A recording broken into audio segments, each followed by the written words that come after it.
시청자 여러분 안녕하세요. 머니올라 시간입니다. 러시아가 우크라이나를 전면 침공했습니다. 서방은 제재의 강도를 높이고 있습니다. 오늘 전문가 모시고 우크라이나 사태 살펴보겠습니다. NH투자증권 신환종 FICC 리서치 센터장 모셨습니다. 안녕하세요. 네, 안녕하세요.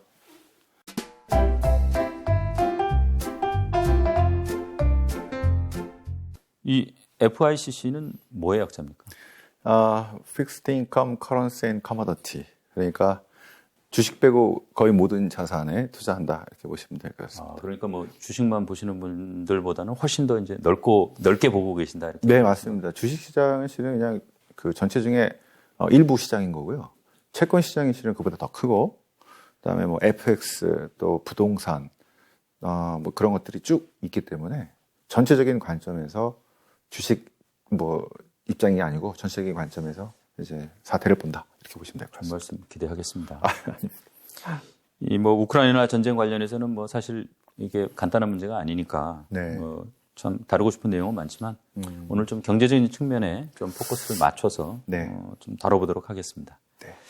일단 뭐 이 전쟁 성격 센터장님은 어떻게 규정하고 계십니까? 일단 전체적인 성격은 지난 30년 동안의 이제 탈냉전의 국제 질서에 대한 러시아의 도전해서 기존 질서에 대한 변화를 요구하는 어떤 중요한 이벤트다라고 보고 있고요. 단기적으로는 왜 푸틴이 이 전쟁을 하느냐? 우크라이나를 러시아 영향권으로 확실히 두기 위해서 그게 목표다 이렇게 보고 있습니다. 이게 이제 구소련 해체 후에 나토가 계속 동진을 했는데 이제 러시아는 별 대응을 못했어요. 네. 이제 그러다가 2008년도에 조지아, 2014년도에 뭐 크림반도 합병, 이번에 우크라이나 전쟁. 이제 러시아가 상당히 좀 뭐 기력을 회복한 것처럼 보입니다. 네. 이게 뭐 사실 전쟁 자체야 뭐 정치적인 행위지만 이게 또 뭐 경제가 뒷받침되지 않으면 전쟁하기가 힘든 건데 네. 러시아 경제 사정이 괜찮습니까? 어떻습니까? 저희들이 국가를 비교할 때 그 중요한 지표가 신생아 사망률인데요. 예. 90년대 러시아의 신생아 사망률이 나이지리아랑 거의 동급일 정도로 아주 엉망이었었습니다. 그때 옐친 대통령이었죠. 그리고 98년에 러시아 모라토리엄까지 갔었고 국가 부도 위기까지 갔던 상황과 다르게 2000년 이후에 한 20년 동안은 푸틴 대통령이 이제 등장하고 나서부터 원자재 가격이 상당히 올라왔고요. 예. 그 돈을 기반으로 해서 여러 가지 정치 경제 시스템을 이제 완비를 하고 이렇게 푸틴 대통령 이렇게 보니까 러시아의 가장 큰 문제가 원자재 가격에 너무 휘둘리더라. 예. 원자재 가격 치솟으면은 돈 많이 벌고 급락하면은 되게 어려워지고 그래서 이게 신흥국 특히 원자재 수출 국가들의 보통 비슷한 케이스들이죠. 그래서 국부 펀드 또는 이제 외환 보유고라고 저희 얘기를 하죠. 예. 이걸 통해서 원자재 가격이 좋을 때 그 돈을 다 쓰는 게 아니라 이렇게 모아두고요. 그다음에 이제 상황이 안 좋을 때 거기서 좀 돈을 풀고 자 이런 식으로 관리하는 시스템들을 통해서 재정 건전성을 상당히 타이트하게 아주 우수하게 유지를 해왔었습니다. 정부 부채 비율 한 20% 미만. 예. 예. 다른 나라에 비해서 상당히 그 재정 건전성이 좋죠. 네, 그러네요. 그리고 재정 수지조차도 2014년 이제 크림반도 병합하고 바로 원자재 가격이 하락하게 되죠. 예.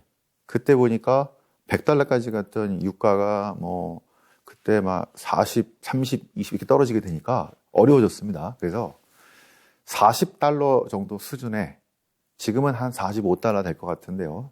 브렌트 기준으로. 네.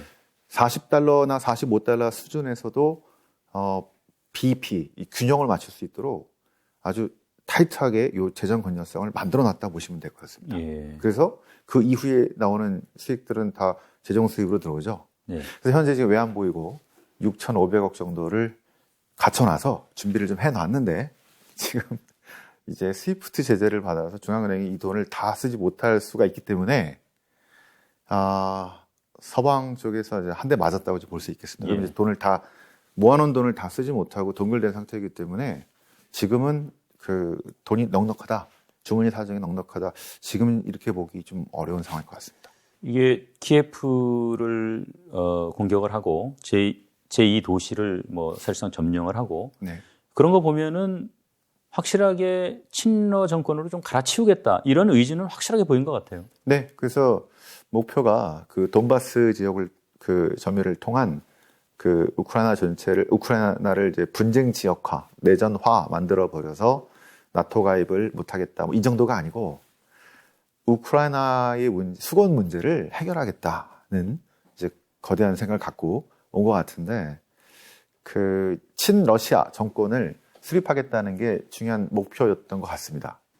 미국이 주도해서 제재가 이루어지고 있습니다. 제재의 좀 네. 굵직한 내용만 좀 제목만 한번 좀 정리를 해볼까요? 뭐 여러 가지 제재가 있는데 일단 그 푸틴을 비롯한 주요 근처 인사들, 그다음에 또 올리가히에 대한 자산 동결, 그다음에 그 러시아 국채 또는 정부가 보증하는 이런 채권 자금 조달을 중지하는 이게 전에 있었던 것들인데 조금씩 강화돼서 이제는 전면 금지 이렇게 갔던 게 있겠고요.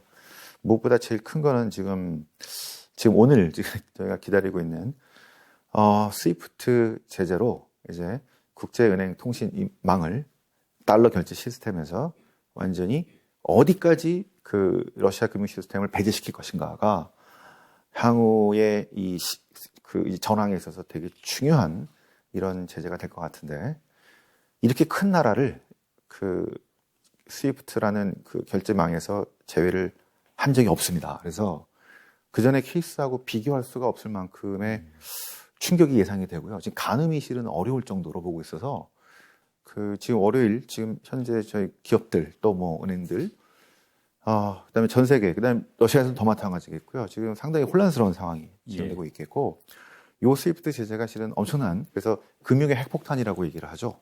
네. 네. 어디까지 나올 거냐에 따라서 아마 러시아의 푸틴도 맞제재 같은 것들도 할 거고 이렇게 됐을 때 아마 시장은 상당히 혼란스러울 가능성이 높습니다. 이게 스위프트 이제 망에서 러시아를 퇴출시키면 물론 뭐 100%는 아니겠지만 어쨌든 서방도 타격이 있고 러시아도 타격을 입겠지만 물론 당연히 러시아의 타격이 좀 크다고 봐야 되는 거죠. 그럼요. 일단 러시아를 이제 스위프트를 사용하기 전에 이제 텔렉스 전화로 또는 이제 팩스로 이렇게 보내고 돈 보냈다는 증명을 지금 이제 원시대로 보내는 것들이죠. 그러니까 완전히 거래를 중지시키는 건 아니고 그 거래하는 첨단 장치를 못 쓰게 하는 거니까 옛날식으로 가야 되고 그리고 유로와 달러를 이제 자금을 동결해 버리는 효과들이 있기 때문에 그걸로 인해서 가치가 유지되는 루브라 가치는 아마 상당히 흔들릴 가능성이 있습니다. 그래서 지금 이 전쟁 전에 한 70루블 초반이었던 게 지금 거의 달러당이요. 네, 96 또는 100루블 뭐 이렇게 빠르게 올라갈 가능성이 있고 이게 해결이 안 된다면은 러시아가 다시 한번 아주 높은 인플레이션 이런 것들을 경험할 가능성이 높다고 보고 있습니다. 지난번에 이제 2014년에 크리미아 반도 병합하고 이제 그때도 제재가 있었어요. 네. 뭐 제재 때문인지 모르겠지만 그 이후로 몇 년 동안 러시아 성장이 상당히 이제 좀 지체됐던 그런 경험이 있는데 이제 러시아가 뭐 어느 정도 선까지 버틸 수 있다고 보십니까? 러시아는 결국 푸틴 대통령의 생각이 중요한데 계속해서 버틸 겁니다. 그러니까 완전히 차단될 때까지도 푸틴은 전략적인 판단을 우선하는 사람이기 때문에 그러니까 국민들이 어려워지더라도 또 기업들이 어려워지더라도 자급자족으로 아마 또는 중국에 기댈 겁니다. 그러니까 지금 그동안 러시아가 실은 그런 준비를 해왔습니다. 스위프트에서 배제될 걸 대비해서 러시아의 금융 통신 시스템이 이제 SPFS라고 하는데요.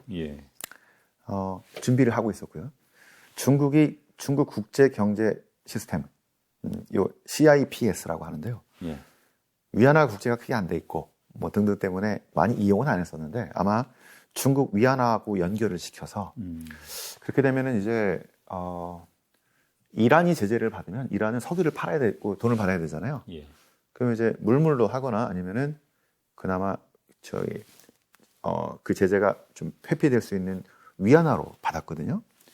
위안화 경제권에 거의 러시아가 편입되는 엄청난 사건이 벌어질 수 있을 거라고 보고 있겠고요. 이렇게 되면은 실은 이제 중국이 원했던 그 위안화 이제 가치의 이제 급상승 이런 것들이 빠르게 이루어질 수 있을 거라고 저희들 예상하고 있고 아마 미국도 그걸 생각을 했는데 아마 이런 상태에서 지금 어쩔 수 없다라고 판단을 내린 것 같습니다. 지금 안 그래도 사실은 미국하고 중국이 지금 패권 전쟁하고 있는데 네. 이렇게 되면은 이제 사실 뭐 러시아가 강대국 아닙니까? 미국이 중국, 러시아라는 두 강대국을 상대해야 되는 그런 상황이 벌어질 수 있는데 네. 이 미국 입장에서도 많이 힘들어지는 거 아닌가요? 그렇게 되면. 지금 그동안에 미국이 옛날처럼 힘이 그렇게 많이 없습니다. 혼자서 다 하기는 쉽지 않아요. 그러면 넘버원이긴 하지만 옛날에는 전체 경제에서 한 50% 이상을 차지할 때가 있었다고 한다면 지금은 한 25%? 뭐 중국이 한 뭐 20% 따라왔으니까요. 이거밖에 안 되기 때문에 혼자 하기는 절대 불가능합니다. 그래서 동맹들한테 얘기를 한 거죠. 근데 동맹들이 실은 미국이 계속 그렇게 얘기해놓고 뒤로는 딴짓하고 또 자기 이성만 챙기고 이렇게 해왔기 때문에 별로 신뢰를 안 하다가 지금 실은 구도가 완전히 나눠진 것 같은 이런 모습이 드는 거죠. 그래서 제가 보기에는 이 두 나라를 상대하는 게 중국과 러시아라는 권위주의 국가들, 미국을 중심으로 하는 이제 유럽연합이 단단하게 좀 나토를 중심으로 좀 결합이 되고 있고요. 우리도 지금 어쩔 수 없이 가는 거죠. 그다음에 그렇죠. 일본 이런 식으로 구도를 만든다면 제가 보기에는 앞으로의 이 싸움에서는 그렇게 이 진영이 이렇게 불리한 것만은 아닌 것 같다. 이렇게 판단하고 있습니다. 이 러시아가 뭐 사실 자원도 많고 또 민족적 자부심도 상당하고 그래서 이제 나름대로 뭐 참 어떻게 보면 가진 게 많은 나라인데 네. 뭔가 하여간 이렇게 큰 일을 벌일 때는 뭐 자기들도 카드가 있을 거 아닙니까? 네. 이제 러시아가 갖고 있는 반격 카드는 뭐 어떤 것들이 있을까요? 그 러시아가 할 수 있는 카드는 일단은 그 지역만큼은 예를 들어서 유라시아 지역이죠. 그 전쟁터가 결국 러시아하고 우크라이나. 러시아가 제일 잘 아는 곳입니다. 나토나 미국보다도.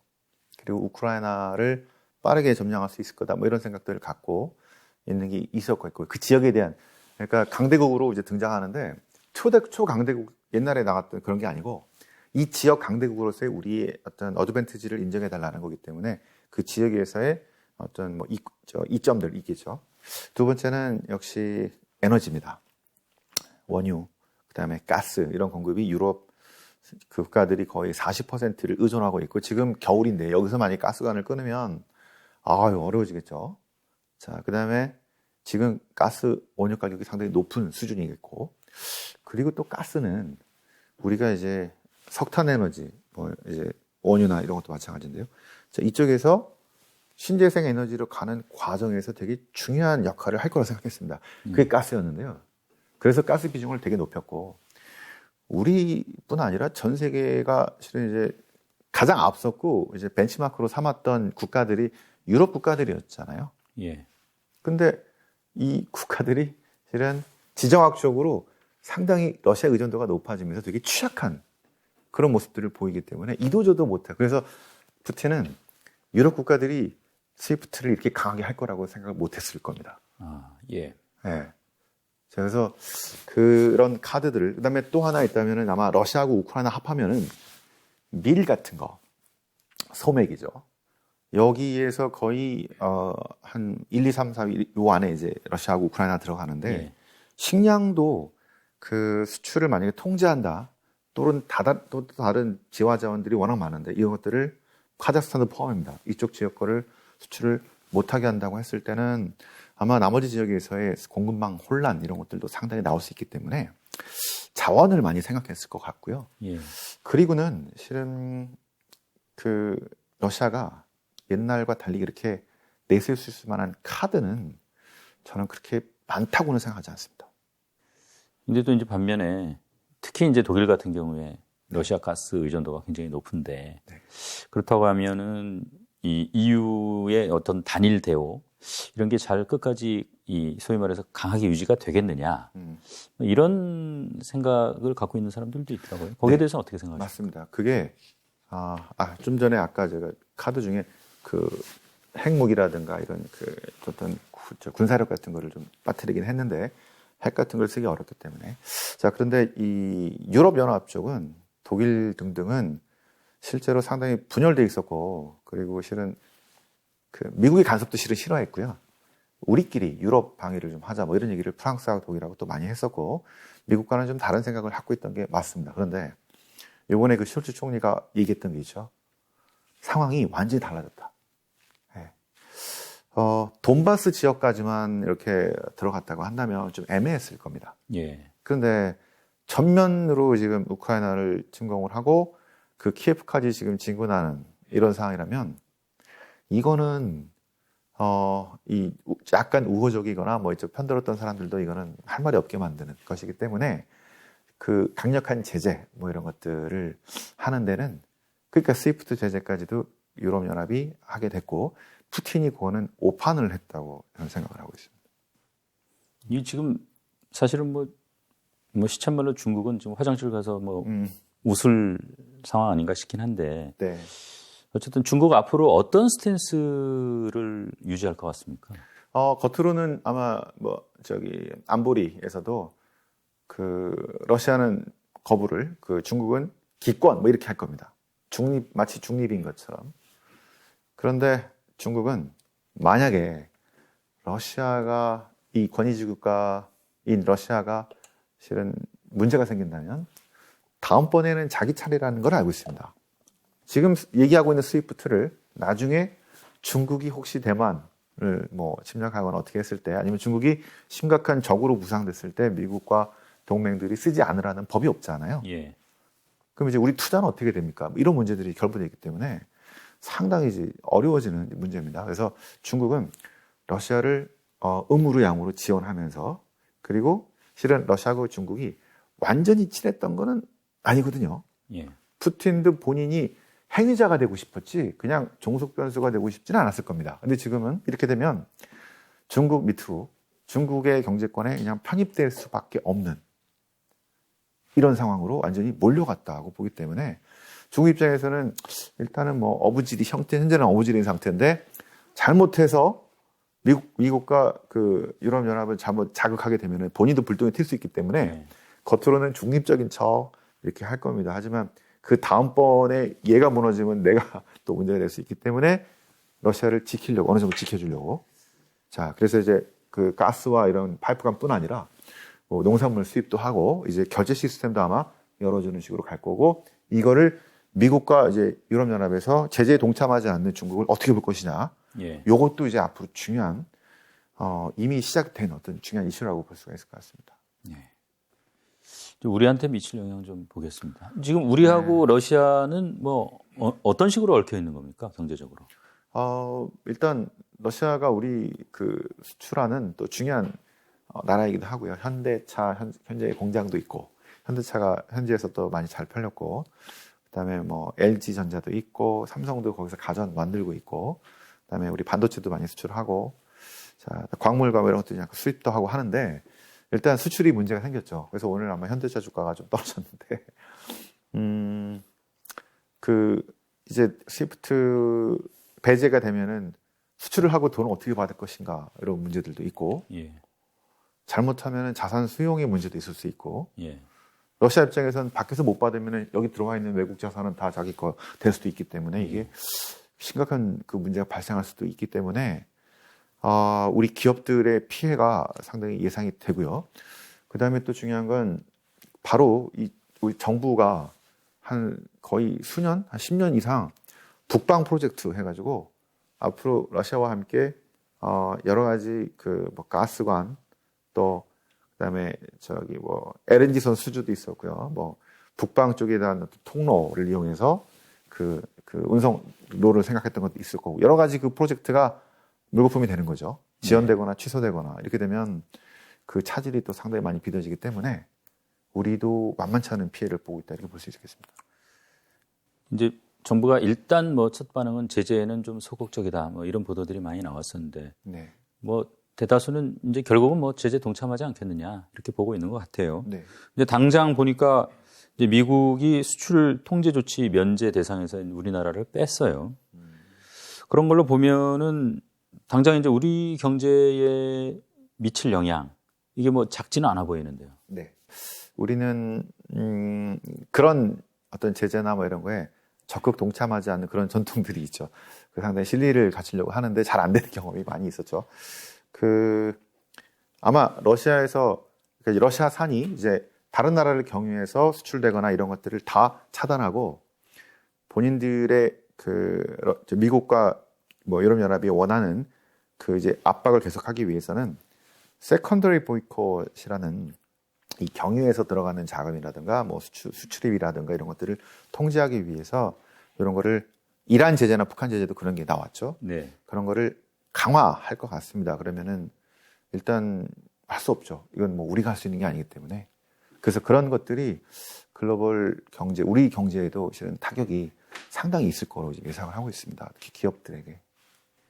이게 지금 뭐 사실 주식 시장에는 어느 정도 반영된 소재이긴 한데 이 상황이 이제 어떻게 전개가 될지 모르니까 네. 뭐 주식 시장, 뭐 나가서 뭐 전체 자산 시장 어떤 영향을 미칠 걸로 보십니까?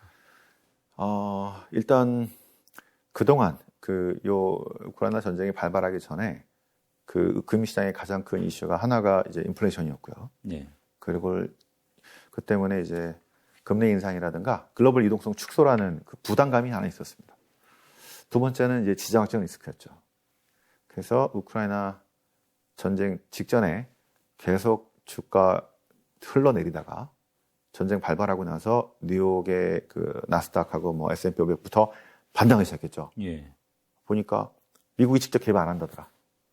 제재도 조금 솜방망이였더라. 별거 없네.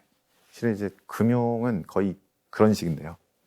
그런데 지금 아마 스위프트 제재가 나와서 이게 충격이 얼마나 갈까가 아직 가늠이 되지 않기 때문에 예. 러시아만의 문제가 아니라 여기에 투자하고 연결되어 있는 유럽은행들 또 이제 우리나라 같은 경우들 등등등 미국은 이 스위프트 제재에서 가장 혜택을 보는 나라가 될 겁니다. 네. 왜냐하면 연결된 게 거의 없거든요. 그리고 러시아의 가스관을 차단하고 점점 줄이게 되면 결국 미국의 LNG, 미국의 가스를 사용할 수밖에 없기 때문에 예. 실제로 이득을 많이 보는 측면도 있습니다.